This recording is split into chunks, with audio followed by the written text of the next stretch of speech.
마음을 엽니다. 지편을 엽니다. 불통의 시대를 넘어 새로운 아침을 엽니다.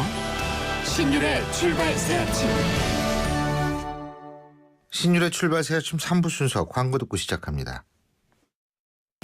SK텔레콤이 이제 이상하기로 했어요. 새로운 건 처음엔 다 이상해 보이잖아요. 그때까지 없던 거니까. SK텔레콤도 지금까지 없던 새로운 세상을 만들겠다. 그 말이죠. 이상한 생각이 세상을 바꾼다. 이상하자. SK텔레콤. 차오르 정렬 2588 요즘 안전하고 괜찮은 대리운전 찾기 힘드시죠? 묻지도 말고 따지지도 말고 2588 불러보세요. 이 홍제동 김수미 허튼 말하지 않습니다. 잘생겼다 잘생겼어 2588 잘생겼다 2588 도시의 여러분, 저 김연아는 평창에 있습니다. 맑고 깨끗한 강원 평창수와 함께요. 해발 680m, 평창의 깨끗함을 담은 강원 평창수로 오늘도 힘내세요. 평창 동계올림픽 공식 먹는 샘물 강원 평창수. 연아랑 마셔요. 신율의 출발 새 아침. 어제였었죠. 윤병세 외교부 장관과 존 케리 미국 국무부 장관이 이 외교 장관 회담을 했습니다. 그래서 뭐 대북 정책 공조 잘하겠다. 한미 동맹 공고 이것도 이 과거와 전혀 다름이 없다. 이런 거 재확인하는 자리였었는데요. 어쨌든 관련 내용을 좀 알아볼 필요는 있을 것 같습니다. 한동대학교 국제정치학과 김준영 교수 연결합니다. 김 교수님. 네, 안녕하십니까? 안녕하세요. 네네. 사실 이번에 대미 외교라고 볼 수가 있죠. 이제 존 케리 미 국무부 장관이 중국 들렸다가 우리나라 오지 않았습니까? 그죠? 네. 근데 어떻게 중국에 갔을 때와 우리나라 왔을 때에 있어서 이 분위기의 차이 뭐라고 보십니까? 예, 뭐 일종의 국무장관이 이제 하는 일이 이제 순방이니까요. 예. 예, 중국과는 이제 조금 약간 각을 세웠죠. 예. 근데 이제 한국에 와서는 우리가 예상한 만큼 그 동안에 이제 사실 두 가지 부분이 있었죠. 리포트 대사의 일이 있었고, 그다음 두 번째는 미일 그 아베가 미국을 방문해가지고 미일 동맹을 과시한 부분이요. 첫 번째 부분은 그 자체가 끔찍했지만 한미 관계를 손상시킨 건 아니니까요. 오히려 그렇죠. 번독하게 만든 면도 있고 이번에 캐리 장관이 그 사건에 대해서 고마움을 전했고요. 그런데 이제 두 번째 그 미일 정상회담 이후에 미국과 일본은 밀월인데 한국은 좀 고립이 아닌가 하는 문제에 대해서도 또 한미 동맹의 어떤 굳건함을 1cm도 다하지 않다는 표현을 써서 좀 봉합하려는 모습을 좀 보였습니다. 예. 그래 봉합이 잘 됐어요? 어떻게 보세요? 그 부분에 대해서는 뭐 대체적으로 예상한 정도, 그러니까 한미 동맹이 굳건하다. 근데 이 부분에 대해서 좀 미세한 우리가 좀 분석이 좀 필요한데요. 예. 북한의 위협이나 도발 같은 데 대해서는 우리가 확실히 굳건하다고 했지만 일본에 대해서는 조금 다르게 해석될 수 있는 부분이 저는 있다고 봅니다. 어떤 거요? 왜냐하면 우리는 지금 일본에 대해서 사과가 충분하지 않다고 얘기를 했는데 예. 캐리 장관은 고노다마가 중요하다. 근데 그 다음에 이어서 붙은 발언에 좀 주목을 하고 싶은데요. 그 뒷부분은 아베가 고노다마를 개성하는 것으로 미국이 인지하고 있다. 이렇게 얘기했거든요. 그 말은 미국 입장에서는 일본이 충분히 그 부분에 대해서 미국과 인식을 같이 한다는 거니까. 그리고 나서 한미일이 특히 한일 관계가 개선돼야 된다고 얘기하는 것은 한국의 전향적인 행보를 주문하는 것일 수도 있다고 저는 그렇게 봅니다. 그러니까 그 아베가 고노다마하고는 정반대로 나가고 있는 걸 알고 있음에도 불구하고 고노다마를 계승하고 있다고 믿고 있다라고 그랬나요? 예, 그리고 아베가 그 잘못된 믿음 아주 애매하게 했었죠. 근데 사실은 말 쓰지 않고요. 예. 근데 미국으로서는 그 말을 쓰지 않았지만 한국이 그 말에 집착을 하고 미국은 그 수준이면 고노다마를 하는 거 아니겠느냐. 이렇게 받아들이고 있다고 볼 수 있는 것이죠. 예. 그거 참 그리고 우리 입장에서 볼 때는 그 인신매매라는 단어를 썼지 않습니까? 네네네. 근데 우리 입장에서는 인신매매가 아니고 힐러리 클린턴 전 미 국무부 장관이 발언했을 때 사용했던 성노예라는 단어가 있지 않습니까? 네, 그렇습니다. 근데 이게 인신매매라는 단어를 대신 사용했다라는 사실 자체도 네네. 우리로서는 그다지 썩 좋은 일은 아니라고 보거든요. 그게 아베가 그렇죠. 쓰는 단어잖아요. 네? 그렇죠. 네. 그리고 이 부분은 특히 우리가 조금 그런 게 뭐냐면 일본은 이제 과거사 부분에 대해서는 그 역사 부분에 대해서는 덜 지금까지 입장이 약간 두 가지 모습을 보였는데요. 예. 그 과거사 문제는 한국만큼 적극적이 아니라 하더라도 그 위안부 문제, 섹스 슬레이브 문제 같은 경우에는 미국이 굉장히 단호했었는데 예. 이번 부분조차도 조금 약해지지 않나 하는 생각이 좀 듭니다. 아니 근데 그 또 다른 한편에선 사드 말이에요. 사드 문제 가지고서 그 주한미 장병들 앞에서는 중요한 식으로 얘기를 한 모양이에요. 물론 우리 정부하고는 공식적으로 얘기한 바가 없다라고 얘기를 하지만 예. 이거는 전형적인 외교적 전략 아닙니까? 그렇습니다. 지금 시쳇말로요. 간보는 거죠, 계속. 네, 글쎄요. 그 여러 가지로 또 얼마 전에 로키드 마틴에서도 한국에게 또 팔겠다는 또 부분이 방송이 됐었죠. 신문상이 났는데, 그러니까 기본적으로 한국 이제 공식적인 자리에서는 지난번에 그 애시턴 카터 왔을 때도 그렇고요. 한국에 대해서 요구하는 건 아니지만 이제 주변을 치는 거죠. 계속 이 부분에서 미국이 이런 의사를 갖고 있다는 걸 밝히는 거니까 한국에게 분명 압박적인 요소가 될 수 있습니다. 예. 근데 이제 거기에서 이게 좀 이중적인 측면이 나타나는 게, 네. 자, 이 사드의 도입 필요성을 북한 핵의 위협이라는 것과 연계를 시키려고 그러는 것이 지금 미국 입장 아닙니까? 네, 그죠? 그렇습니다. 네. 근데 여기서 딜레마가 빠지는 게 북한 핵 문제를 풀 수 있는 열쇠는 중국이 갖고 있단 말이에요. 예? 네네. 뭐 네. 중국만 갖고 있는 것은 아닙니다만 어쨌든 육자회담 의장국에다가 지금 현재로는 북한을 움직일 수 있는 가장 큰 힘을 갖고 있는 국가 중에 하나가 중국 아니겠습니까? 네네네. 자, 그렇다면 북한 핵 때문에 오히려 사드가 필요하다는 미국의 주장. 근데 현실적으로는 사실 중국을 무시할 수 없는 우리의 입장. 이게 참 곤란해지는 것 같아요, 앞으로.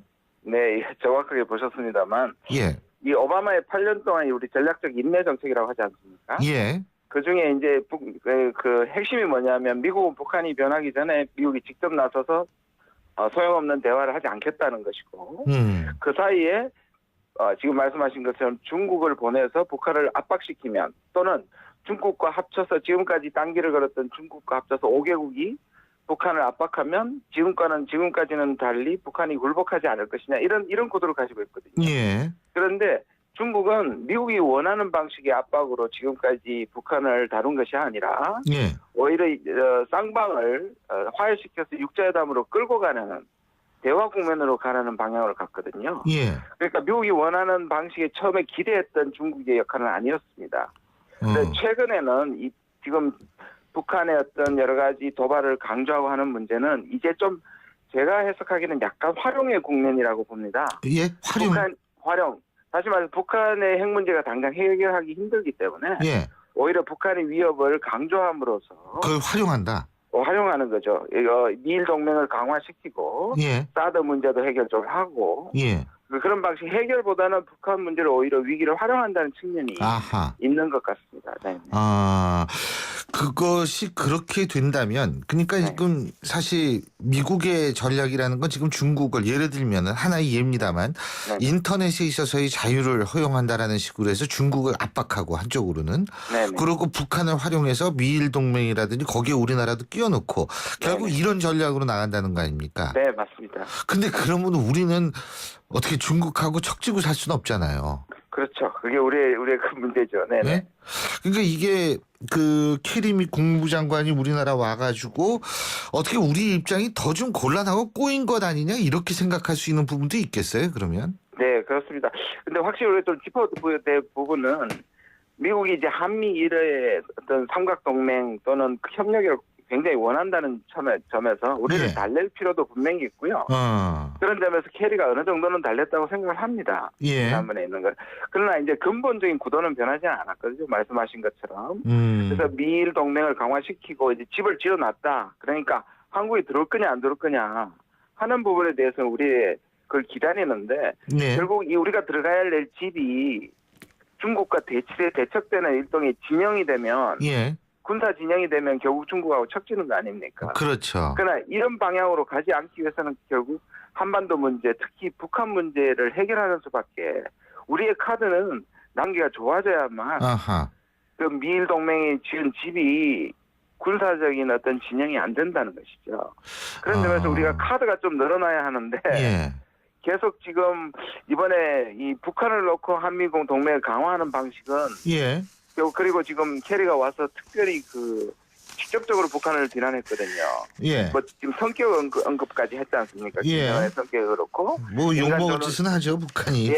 예. 뭐 그렇긴 하죠. 예, 인간적으로 저는. 예, 예. 근데 그런 방식으로 북한을 대적시하고 이렇게 비난한다는 거는 예. 이 대화 부분에 있어서는 요즘 이렇게 한국이 민간 교류도 허락하고 6.15라든지 8.15 부분에 있어서 교류를 확대 부분하는 거하고는 좀 반대로 나가는 것 같고 아까 예. 말씀드린 전체적인 구도 부분에서 좀 우려되는 부분인데 그럴수록 우리는 이제 선택하기 힘들어지는 것이죠. 그렇다면 미국은 실제로 표면적인 태도와는 달리 육자회담에 대해서 지금 당장은 별 육자회담 재개에 대해서 별 관심이 없을 수도 있겠네요. 그렇죠. 그리고 임기가 얼마 남지 않고요. 예. 이란과는 달리 당장 해결될 수 없다는 걸 알고 있기 때문에 예, 이 부분에 대해서는 그런데 이제 북한이 갑자기 불복하고 나오면야 뭐 이게 웬 떡이냐 할 수 있지만 그럴 아유, 가능성도 그렇게, 낮죠. 뭐 그렇게 나오겠어요 북한이. 그러니까요. 그러면은 마지막으로 한 가지만 더 여쭈는데 이 사드 문제는 어떻게 해결해야 된다고 보십니까? 물론 우리 정부에 있어서의 공식 입장이라는 것은 뭐 네. 사드에 대해서 얘기한 적도 없고 공식적으로 협의도 안 하고 요청이 없었기 때문에 협의도 없었고 결정된 바도 없다. 이게 우리 정부의 공식 입장인데 하지만 이런 식으로 자꾸 간접적으로 이 당구에서 쓰리 쿠션이라고 그러죠. 이거 네네. 자꾸 돌리고 이러면 우리는 어떻게 해야 됩니까? 뭐 저는 기본적으로 사드를 배치하는 것에 대해서는 저는 뭐 반대하는 입장인데요. 예. 문제는 지금 우리가 한 두세 달만 전만 하더라도 한국이 이 문제를 예. 미국하고 한국 정부는 괜찮다 뭐 하지 않는다고 하는데 우리 여당 내에서 이걸 계속 문제 제기를 했지 않습니까? 예. 오히려 우리 쪽에서 그걸 앞서가는 부분은 결코 바람직하지 않다고 생각합니다.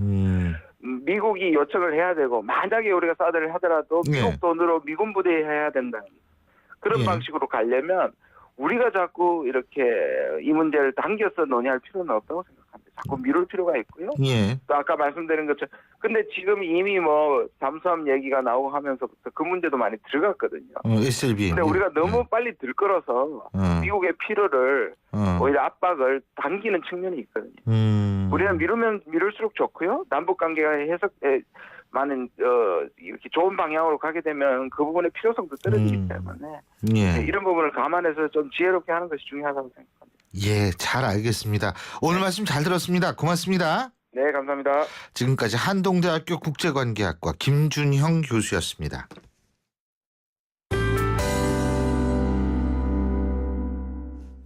여러분 그 경단녀라는 단어 들어보셨죠? 경단녀. 뭐 이게 저 격리단에 일하는 그런 여성으로 의미하는 게 아니고요. 이 경력이 단절된 여성, 이 약자가 경단녀인데요. 이거 참 좀 씁쓸한 단어입니다. 이게 결혼, 임신, 출산, 국가에서는 아이 많이 낳으라고 뭐 막 그러는데 실제적으로 사회적으로 아이 많이 낳을 수 없는 환경이라는 것이 이 경력 단절 여성들, 경단녀를 통해서 알 수가 있는 것 같습니다. 그런데요, 최근 시중은행들이 대규모 경단녀 채용에 나서면서 화제가 되고 있다고 하는데 관련 내용 들어볼까요? 인크루트 서미영 상무 전화 연결돼 있습니다. 서 상무님 안녕하세요. 안녕하세요. 예, 이게 경단녀들한테 희소식이죠. 금융권에서 이렇게 경단녀를 네. 채용해 나선다. 말씀하신 대로요. 우선 제가 여성이어서 그런 걸까요? 제도권과 언론에서 사용 중인 경단녀라는 표현이 다소 거슬립니다. 아, 예. 네네. 직장 공백이 있는 남성은 경단남이라고 해야 될까요? 그 경단남도 되고요. 직공남도 되죠. 직장에 있어서의 경력에 공백이 생겼다 그러면 직공남 그렇게 하면 되죠. 네네. 그 스타벅스에서는 뭐 리턴맘이라는 표현을 쓰는데요. 리턴. 함께 고민해 예. 주셨으면 합니다. 예. 돌아와서 답변을 좀 드리자면요. 예. 요즘 같은 채용 시장에 일자리가 있다면 일단은 희소식이죠. 풀타임이 아닌 시간제 일자리라는 제한이 따르지만 예. 그나마 시간제 일자리 정책 진행이 가능한 금융과 서비스 업종에서라도 주부 채용이 독려된다고 한다는 점은 일단 희소식이 맞습니다. 예. 17일 금융권 뉴스에 따르면요. 우리은행은 올해 330명의 경단녀를 뽑는다고 하고요. 330명이요? 예. 네. 국민은행은 300명, 뭐 음. 신한은행 280명, 기업은행 69명 등 전체적으로 한 1000명 정도 되는 것 같아요. 예. 그래서 관련 계획을 잇따라 지금 발표하고 있는 것 같습니다. 근데 이제 중요한 거는 지금 말씀하셨듯이 네. 이게 비정규직이란 말이에요. 그죠? 네네네. 그러니까 결국은 신분 격차가 존재하는 상태에서 네. 경력 단절 여성들을 쓴다. 이렇게 되는 거 아니겠어요? 그럴 수 있죠. 그러니까 주부들이 가장 선호하는 은행은요, 네. 신한과 기업이라고 하는데요. 왜요? 들어오시면 이해가 될 것 같아요. 신한은행은 예. 경단녀들을 개인 고객 전담 직군에 배치해서요. 대개는 그렇습니다. 낮 12시부터 4시 30분까지 근무하는 조건으로 연봉 1,800만 원에서 1,900만 원을 주고요. 정년이 보장되는 정규직이라고 합니다. 예. 기업은행도요. 시간제 준정규직으로 채용하고 특정 시간대 관계없이 하루 4시간 근무로 정년이 보장된다고 합니다. 연봉은 1,500만 선이라고 하게 되고요. 예. 반면에 우리은행과 국민은행은 비정규직으로 경단녀를 채용하겠다고 했는데요. 우리은행은 지난해부터 하루 4시간씩 근무하는 시간제 근로자를 경단녀로 채용하고 있고 계약 기간이 1년인데요. 업무 성과에 따라서 1년 연장이 가능합니다. 국민은행은 1급제와 시간급제로 각각 10개월과 2년의 계약 기간이 있습니다. 그래서 아까 말씀하신 대로 동일한 금융권인데요. 그리고 경적 단절 여성이라 하더라도 신분이라든지 보수면에서 지금 그 계급이 존재한다. 뭐 이제 이런 말이 나오기도 하는 이유가 되는 거죠. 그렇군요. 네네네. 그런데 이게 또 하나는 문제가 우리나라 네. 정책이 다 지금 반짝했다가 금방 없어지거든요. 예? 네네네. 이거 얼마나 갈 것 같으세요? 예? 제가 이 채용 시장에 한 18년 정도 있었는데요. 네. 그 매 정권마다 어쨌든 그 고용률을 높이기 위해서 취약 계층에 대한 정책 차별화를 시도하고 있어요.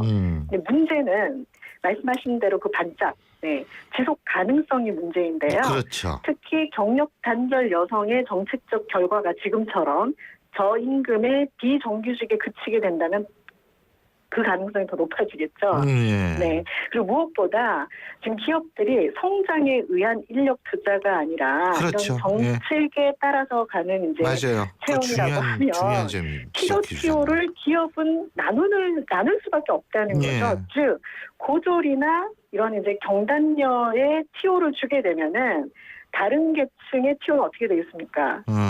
줄게 되죠. 그렇죠. 이 문제를 또 우리는 무시할 수가 없는 맞습니다. 거죠. 네. 예.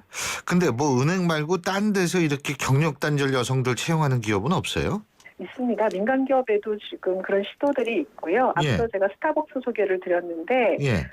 스타벅스가 지난 3월 2주간 정규직 시간 선택자 리턴만 바리스타 채용 모집을 전개한 바가 있습니다. 예. 네, 그래서 올해도 그런 채용들을 지금 계속하고 있다고 하는데요. 예. 이들은 정규직 시간 선택제 부점장으로 기본 급여 외에 상여금, 성과급 등 정규직과 동일한 복리후생 혜택을 예. 받으며 근무할 수 있도록 예. 배치한다고 하고요. 예. 이로써 한 60명 정도의 리턴맘들이 바리스타로 복귀한 바가 있다고 합니다. 그렇군요. 시제이도 경력 예. 단년 여성들을 위해서 시제이 리턴십 프로그램들을 운영을 하고 있습니다. 기타 예. 업체들이 많이들 참여하고 있는 것 같습니다. 마지막으로 아주 간단하게요. 네네. 이렇게 경단녀들 좀 조언을 네. 해주신다면 어떤 조언을 해주실 수 있으세요? 일단 기업분들에게 좀 말씀드리고 싶은 것은 예. 우리 여성들이 직장 생활하기 가장 어려운 거는 육아 때문이거든요. 예. 그래서 주부들의 근무 시간 선택과 재택근무의 유연성을 좀 주셨으면 좋겠고요. 예. 또 주부 근로자들에게 말씀드리고 싶은 거는 예. 모든 직장인들은 직장 생활을 하다 보면은 위기와 어려움이 있습니다. 그 예. 시기를 잘 넘으면 다음 페이지가 있는 것이거든요. 예. 그것을 좀 믿어보시고 선택들을 해 나가셨으면 합니다. 그렇습니다. 출산만 장려하지 말고 네. 실제로 사람 살만한 세상을 먼저 만들어 놓은 다음에 출산을 강조해야죠. 오늘 말씀 여기까지 듣겠습니다. 고맙습니다. 감사합니다. 예, 지금까지 인크루트의 서미영 상무였습니다. 델몬트가 새로 나왔어요. 싱싱한 과일로 꽉꽉 채우면 짠! 이게 바로 자연 맞춤 그린 주스. 과일 그대로 맛을 낸 건강한 델몬트 자연 맞춤 그린 주스. 우리 그린할까요? 가나다라 마바사 자차카타파 전해주고 싶은 얘기 바람병에 담으면 한글이 모자랄지도 몰라. 병 하나에 담을 수 없는 초정탄산수 이야기.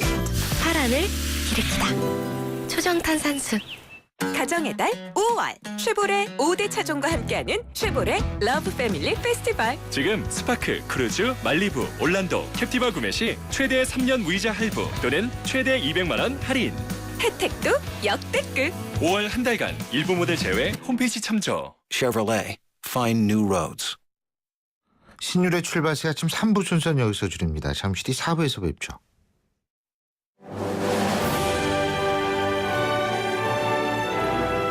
(2015년) 올 여름 영국 옥스퍼드에서 개최되는 국내 유일한 영어 캠프를 만나보세요. YTN 라디오가 주최하는 옥스퍼드 영어 캠프는 자녀들의 영어 실력을 한 단계 끌어올려 드립니다. 캠프가 끝난 뒤에는 서유럽 투어의 기회도 누리실 수 있습니다. 영국 옥스퍼드에서 체험하는 YTN 옥스퍼드 영어 캠프. 자세한 문의는 웹사이트 ytncamp.com이나 02-723-0550에서 확인하실 수 있습니다.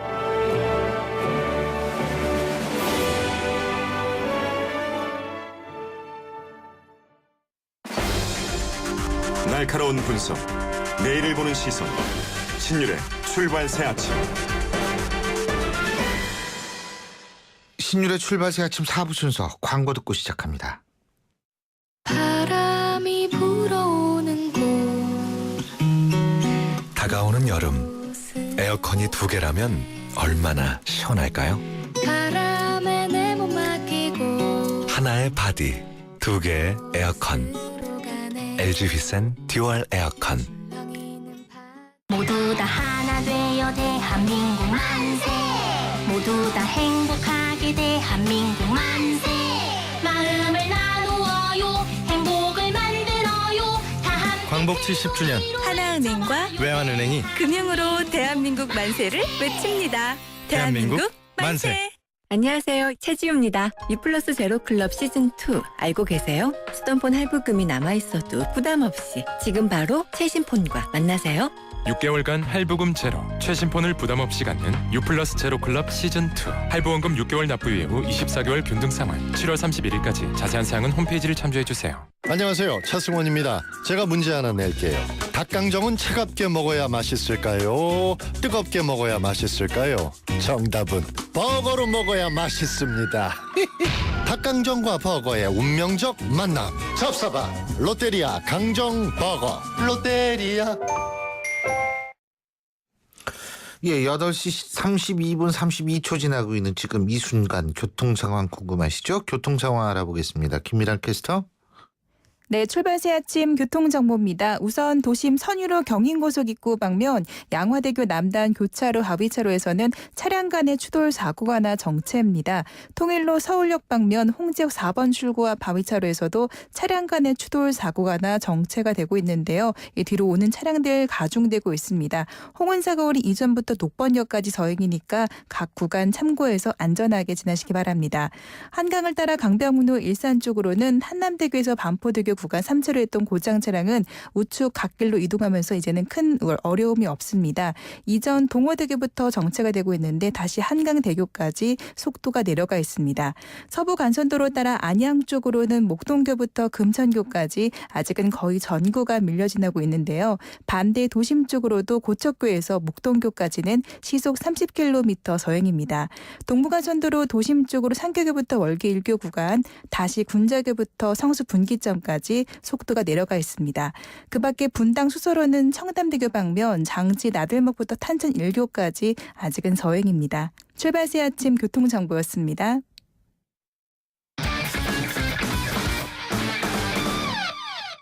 스포츠 소식 알아보겠습니다. 최동호 스포츠평론가 연결합니다. 안녕하십니까? 예, 안녕하세요. 예, 우리나라 스포츠는 남성보다 여성들이 더 좋은 성적 거두고 있다는 건 뭐 익히 알려진 사실이죠. 그런 거 보면 우리나라는 여성이 남성보다 잘난 것 같아요. 또 이러다가 욕먹을 수 있습니다만 사실입니다. 예, 그 여자 축구 대표팀 어제 월드컵 출정식을 가졌는데 여자 축구 월드컵에서 어떤 성적을 거둘 것 같습니까? 일단은 그 16강 진출이 목표이고요. 이 여자 축구 월드컵 다음 달 6일 캐나다에서 막을 올립니다. 내일 미국으로 출국해서 미국과 평가전 치르고요. 그 다음에 이제 그 대회 장소인 캐나다로 입성할 예정인데 어제 이 출정식이 있었거든요. 이 축구협회 관계자들하고 여자 축구 팬들이 함께 했는데 이 출정식이 결의를 다지고 또 이 새롭게 도전하는 이런 흥겨운 자리이기도 한데 어제는 이 선수들이 여자 축구 선수로서 바로 이 출정식에 서기까지의 어려움 같은 것들을 얘기하면서 이 뜨거운 눈물을 흘리기도 했습니다. 그렇군요. 지금 우리나라 축구 대표팀에는 영국에서 뛰고 있죠. 지소연 선수. 이 선수 유명하잖아요. 그죠? 예, 그렇죠. 그리고 러시아에서 뛰는 박은선 선수도 있고. 그렇죠? 예. 근데 그 우리나라에서 활동하고 있는 여민지 선수는 부상으로 빠졌다 그러네요. 네, 좀 안타깝게 됐습니다. 이 여민지 선수는 이 지소연, 박은선 선수와 함께 이 대표팀의 주축 공격수거든요. 예. 네, 이 지난주 토요일에 능곡고등학교하고 연습 경기를 하다가 이 왼쪽 무릎에 이 십자인대가 파열되는 부상을 당했습니다. 이 8주 진단이 나왔고요. 뭐 어쩔 수 없이 월드컵 출전이 어렵게 됐습니다. 예. 여민지 선수 대신에 이 박희영 선수가 추가로 대표팀에 합류했습니다. 그러면은 16강 목표 가능성이 있을까요? 저는 가능성이 있다라고 봅니다. 왜냐하면은 이 우리나라가 이 브라질하고 코스타리카, 스페인과 한 조에 속해 있었거든요. 예. 네, 대표팀의 이 감독이 나쁘지 않은 조편성이라고 얘기를 했습니다. 이 뭐냐하면은 객관적인 기준으로 이 FIFA 랭킹만 보게 되면은 브라질은 우리보다 앞서고요. 우리하고 스페인이 비슷한 랭킹입니다. 코스타리카는 우리보다 랭킹이 한참 아래입니다. 그래서 이 코스타리카를 16강 제물로 삼겠다라고 밝혔는데 예. 일단은 코스타리카를 꺾느냐 못 꺾느냐에 따라서 16강 진출의 열쇠가 걸려 있다라고 볼 수가 있습니다. 그렇군요. 자, 골프 얘기 좀 해보죠. LPGA 킹스밀 챔피언십 악천후로 연기가 됐다가 어제 오후 재개가 됐다고 하는데 호주 교포 이민지 선수가 우승을 차지했다고 그러네요. 뭐 사방에 교포 여자 선수들이 또 예, 대단해요. 예, 그렇죠. 예. 뭐 다시 한번 또 말씀드리겠는데 이 한국 여자 골프가 정말 대단합니다. 이 왜냐하면은 뭐 여자 골프만 이제 핸드볼, 축구 다 여자들이 잘하는데. 예. 예, 그렇죠. 예. 이 한국 국적 선수뿐만이 아니라 뭐 해외 교포 2세 또 이 골프 이민간 선수들까지도 이제 세계 무대에서 막 두각을 나타내고 있거든요. 예. 이 이민지 선수가 이 아마추어 세계 랭킹 1위 출신인데 이 호주 국가대표도 지냈고요. 어제 이 킹스밀 챔피언십 4라운드에서 6언더파를 쳤는데 합계 15언더파로 우승을 차지했습니다. 이 유소연 선수가 13언더파로 준우승을 했고 이 앨리슨 리라는 선수가 3위를 기록했는데 앨리슨 리라는 선수도 재미 교포입니다. 자, 여성이 굉장히 잘한다. 이거 또 이 예가 또 있는데 러시아에서 열린 세계 태권도 선수권 대회요. 어제 막을 내렸는데 여자 대표팀은 종합 우승을 했는데 남자 대표팀은 성적이 최악이라고 그러잖아요. 예, 오늘 이 소식은 대부분 다 여성들이 뛰어난 소식을 거뒀는데요. 이 세계 태권도 선수권 대회 러시아에서 열렸는데 어제 폐막했습니다. 여자 대표팀이 금메달 3개로 종합 우승을 차지했거든요. 근데 이제 남자 대표팀은 금메달 1개, 동메달 1개로 크게 부진했습니다. 이 남자 대표팀이 개최국인 러시아하고 우즈베키스탄에 밀리면서 태권도인데 4위 자리도 지키지 못하게 됐거든요. 네. 태권도도 이미 우리가 종주국이라고 해서 이 쉽게 금메달을 따던 시대는 이미 지나갔는데 그래도 이 남자 대표팀이 3위권 밖으로 밀려난 것은 최악의 부진이라는 평가를 받고 있습니다. 그렇군요. 자, 오늘은 우리나라 여성들이 얼마나 위대한지에 대해서 알아보는 시간이었습니다. 오늘 말씀 여기까지 듣죠. 고맙습니다. 예, 고맙습니다. 예, 지금까지 최동훈 스포츠 평론가였습니다. 끊이지 않는 사건 사고. 김복준 수사반장이 출발 새 아침에 이 사건을 의뢰합니다. 수사반장의 사건 의뢰. 반장님, 오늘 사건 키워드는 무엇입니까? 전자발찌입니다. 예, 전자발찌. 이게 뭐 팔찌, 발찌 이런 거는 다른데 이 전자발찌는 좀 문제가 많은 거죠. 자, 오늘의 수사반장의 사건 의뢰. 오늘도 한국범죄학연구소 김복준 박사님 스튜디오에 나와 계십니다. 안녕하세요. 안녕하세요. 전자발찌. 예. 우선 오늘 얘기할 사건이 이 전자발찌차고 어떤 범죄를 저지른 겁니까? 예, 일단 전자발찌 그 사건 얘기 전에 전자발찌가 생기게 된 얘기를 잠깐 해드리고요. 그렇게 전자발찌는 그 1964년도에 그 하버드 대학에 있는 럴프 스위치 개벨 박사가 처음에 개발을 했어요. 근데 이제 실용화에는 기술적인 문제가 있어갖고 실패를 했고 한 20여 년 지난 1984년경에 뉴멕시코 판사입니다. 잭 러브 판사가 영화 그 스파이더맨에서 착안이 된 겁니다. 스파이더맨에서. 예, 그거를 보고 이게 범죄자를 효과적으로 감시하고 추적할 수 있겠구나. 그래서 실용화돼 가지고 지금 이제 그 세계적으로 퍼진 그런 내용입니다. 왜 개들 많이 짖는 개들 있잖아요. 이렇게 전자 목걸이를 하면 짖을 때 이렇게 충격을 줘가지고 짖지 못하게 하는 그런 게 있거든요. 전자 발찌도 좀 나쁜 짓 하려고 그러면은 근데 사실은 이 전자 발찌라는 것이 과연 유용한가? 저는 사실 그 문제 제기 때문에 이제 이런 얘기를 한 건데 전자 발찌라는 게 지금 전자 발찌를 차고서도 범죄를 저지르는 일들이 지금 우리나라에서도 상당히 드물지 않게 일어나고 있잖아요. 상당히 많이 있어서 지금 사회 문제가 되고 뭐 지금 말씀하신 것처럼 신 박사님 말씀하신 것처럼 그래서 전자발찌의 효용성이 과연 있느냐 여부 이제 뭐 떠들고 있는데요. 인권 다 떠나가지고 이 효용성이 있게 만들자고 이거 도입한 거 아니에요? 그렇습니다. 근데 현재까지 이제 그 연구 결과는 심리적으로 압박감을 좀 주고 어찌됐건 그 위치를 이제 파악하고 하는데 효과적으로 대단히 그 생각보다는 효과가 있다. 이렇게 판단되고 있습니다. 그런데 오늘 그러면 우선 우리가 먼저 얘기할 사건도 전자발찌를 차고서도 범행한 거 아니에요? 맞습니다. 전자발찌를 차고 이제 이거는 전자발찌는 이제 그 형기를 종료하고 나온 사람들이 착용하게 되는 겁니다. 나온 사람이 40대 성범죄자가 한밤중에 그 소아과 그 병원에 가가지고 어린아이들을 성추행한 사건이 벌어졌어요. 그래서 이제 바로 경찰이 체포는 됐습니다. 이 사람이 과거에도 그러면 그 아동 성추행이나 성폭행으로 감옥에 같은 사람이에요? 일단은 이 사람은 그랬기 때문에 이제 전자발찌를 착용했던 사람입니다. 진짜. 이 병원에 이제 이 전자발찌를 찬 사람들이 병원에 입원을 하려면 일단은 관할 경찰서에 신고를 해야 돼요. 장기간 입원하게 되니까 그 신고를 하고 또 보호관찰소 측에도 이제 신고를 해서 자기 위치를 알리고 해야 되는데 이 사람은 이제 한밤중에 그 자기네 집 인근에 있는 소아과에 들어간 거죠. 정말 인간이 그 경찰에 다행히 잡혔네요. 그래도 바로 검거는 됐습니다. 그러니까 이건 정신병이죠, 일종의. 그죠? 성도착증 환자 정신병이죠. 근데 그 또 다른 전자발찌 차고서 저지른 또 다른 성범죄 사건도 있죠. 사실은 저 일선에 있을 때 이게 전자발찌 차고 범행한 사안들은 뭐 비일비재하고 상당히 많았고 특히 이제 지난 3월달에 대구에서 전자발찌를 찬 상태에서 3차례나 성범죄를 했어요. 여성을 상대로. 그래서 그 20대 남성이 붙잡힌 사실이 있고요.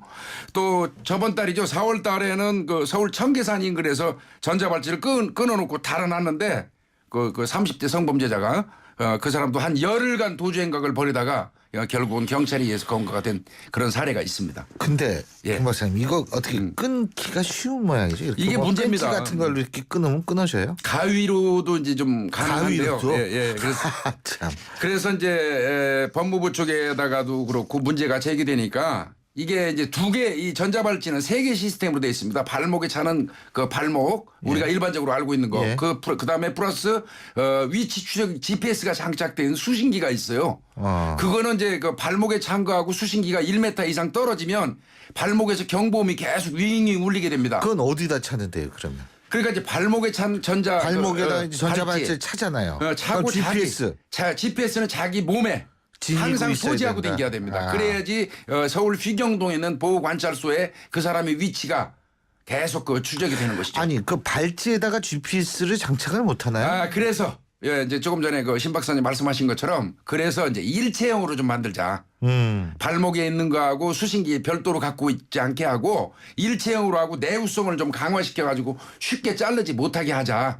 이제 이게 법무부에서 지금 나름 그 어떤 개발 계획을 세우고 있는 걸로 알고 있습니다. 근데 문제는 위치 추적해도 이런 범죄를 저지르는지는 모른다는데 문제가 있는 거죠. 그렇죠. 이제 위치 추적기를 하면은 어느 특정 지역에 못 가게, 이를테면 뭐 이제 윤락가라든지 유흥업소에 못 가게, 특정 구역을 못 가는 거 통제, 그다음에 피해자 측한테 접근하는 거 통제. 뭐 요 정도의 어떤 효과는 있지만 피해자 측에 접근하지 못하게. 예. 그런 효과는 있습니다. 물론 그거는 분명히 있겠죠. 예. 근데 문제는 저희가 지금 이렇게 쭉 얘기를 했습니다만 전자발찌 찬다고 그래가지고 이게 성범죄자들 특히 성범죄자의 재범률이 높죠. 제일 많은 게 지금 성범죄자입니다. 성범죄의 재범률은 뭐 한 80% 가까이 돼요. 80%. 예, 그래서 이제 이게 정말 어떻게 보면 전자발찌가 이중 처벌이 논란이 있음에도 불구하고 착용을 시키는 것입니다.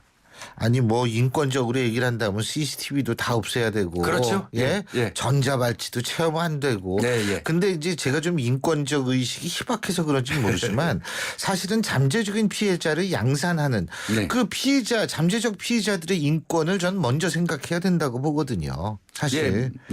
근데 그러면은 이 사람네들 이게 그렇게 재범률이 높으면 전자발찌만 가지고는 안 되고 뭐 예를 들면 화학적 물리적 약물적 치료 같은 것들이 있지 않습니까? 예, 이제 그게 이제 전자발찌 같은 경우는 이제 대다수가 형 선고, 성폭력 범죄로 형 선고를 받고 집행이 종료되고 나서 10년 이내에 또 범행을 하거나 그 다음에 이제 성범죄의 성과가 한 2번 정도 있는 사람이 또 상습적으로 하는 경우나 그 다음에 이제 16세 미만의 어린이를 상대로 해가지고 범행하는 거는 한 번만 범행해도 발찌를 채웁니다.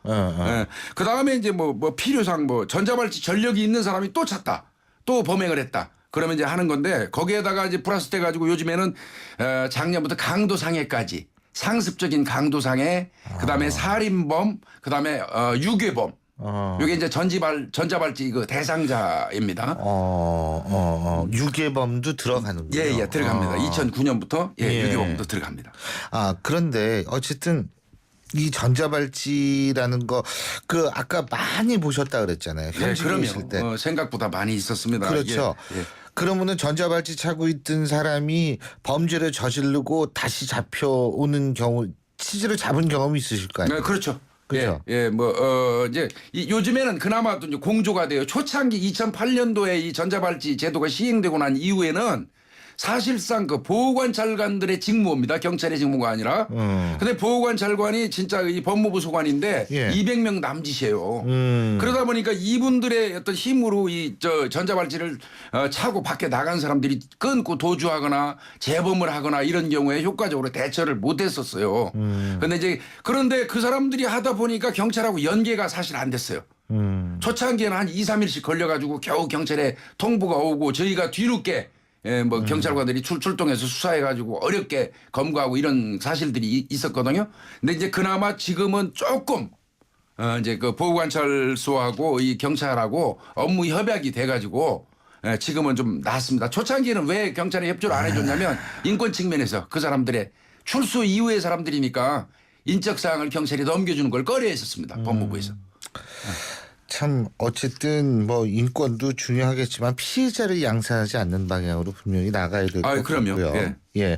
자, 좀 다른 사건 얘기해 보죠.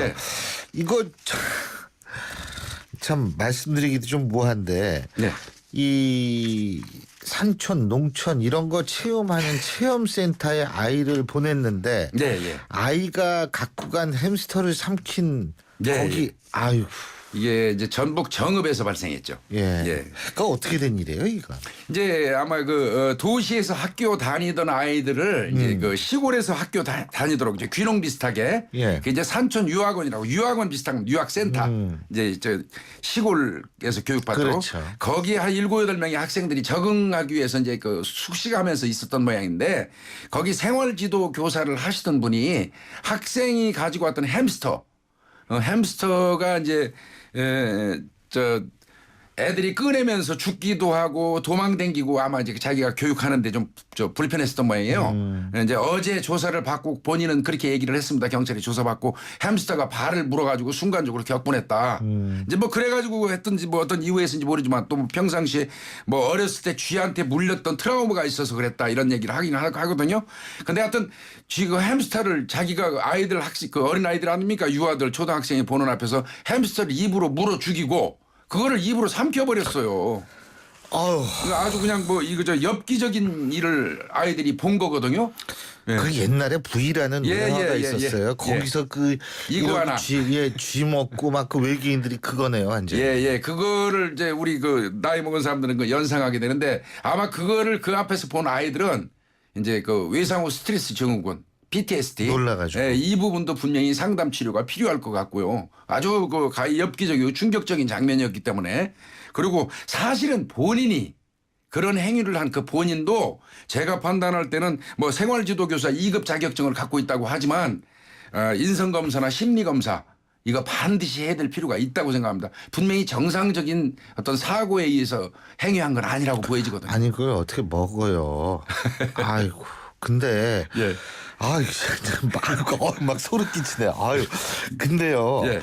중요한 거는 이 사람이 법적으로 처벌을 받을 수가 있나요? 처벌 받습니다. 아이들 보는 데에서 어떤 충격적인 이 아동 학대 범주에는 반드시 신체적 물리적 학대만이 학대가 아니거든요. 심리적 정서적 학대도 규정이 되어 있습니다. 아동복지법상에. 예. 그래서 아동 학대로 보고요. 예. 그다음에 이제 그 동물보호법에도 저촉이 당연히 되겠죠. 동물을 물어서 죽이고 그걸 삼키고 했으니까요.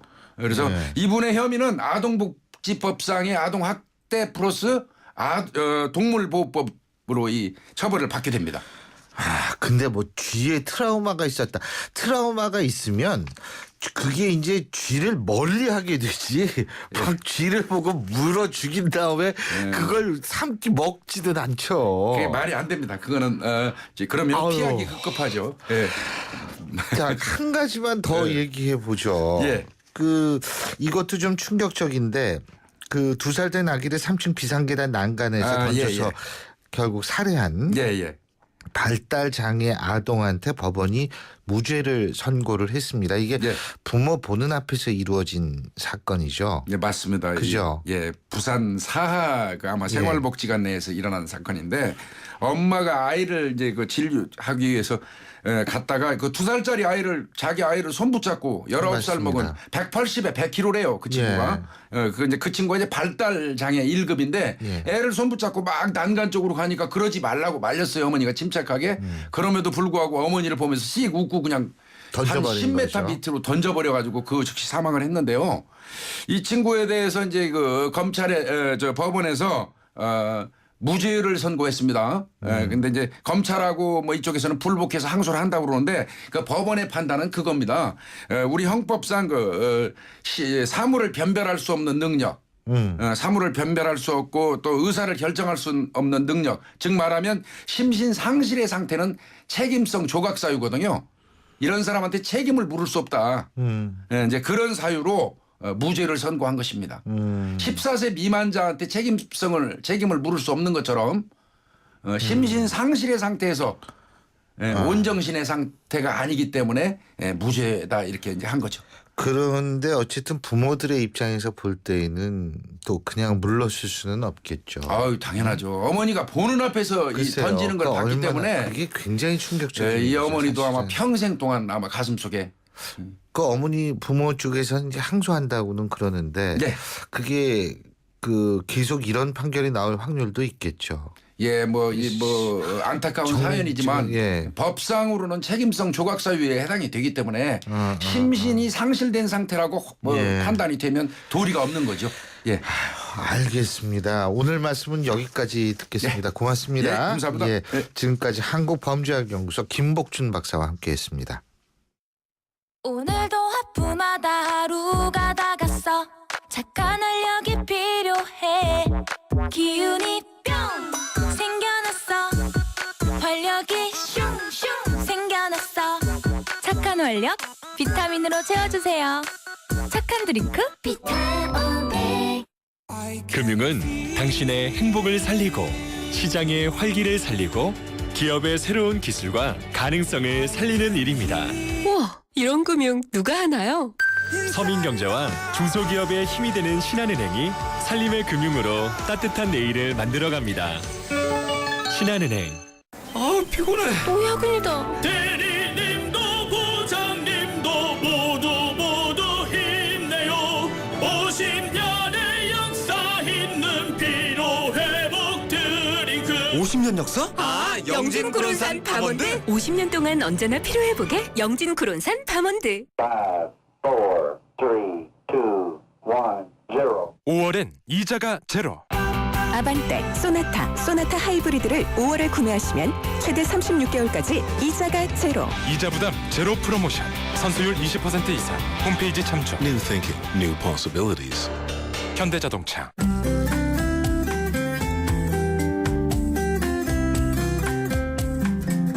신율의 출발 새 아침 오늘 순서는 여기서 모두 줄이겠습니다. 오늘 날씨가 상당히 지금 좀 흐린 편이거든요. 중부지방 계속 구름 많이 끼고 남부지방에 비까지 내린다고 하는데요. 어쨌든 그럼에도 불구하고 오늘이 화요일입니다. 여러분 활기찬 하루 보내시기 바라겠고요. 저는 내일 오전 7시 20분에 여러분 다시 찾아뵙죠. 지금까지 신율이었습니다. 고맙습니다.